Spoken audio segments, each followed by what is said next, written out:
السلام علیکم پیارے بچوں، امید ہے کہ آپ سب لوگ ٹھیک ہوں گے۔ آج کے لیکچر میں ہم سیکھیں گے اسلامی مہینوں کے نام، جن میں سب سے پہلے آتا ہے محرم۔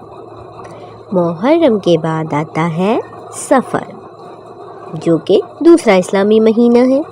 اس کے بعد آتا ہے ربیع الاول، جس میں حضور پاک صلی اللہ علیہ وآلہ وسلم پیدا ہوئے۔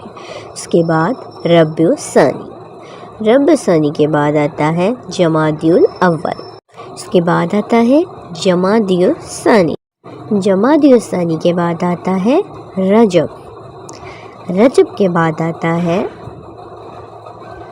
شعبان، شعبان کے بعد آتا ہے بابرکت مہینہ رمضان، رمضان کے بعد ہم اس کی خوشی میں مناتے ہیں عید، جو کہ آتی ہے ذی القعدہ میں۔ ذی القعدہ کے بعد آخری اسلامی مہینہ آتا ہے ذی الحجہ۔ امید ہے بچوں کہ آپ کو آج کا لیکچر سمجھ آیا ہوگا۔ اگلے لیکچر میں پھر ملیں گے، تب تک کے لیے اللہ حافظ۔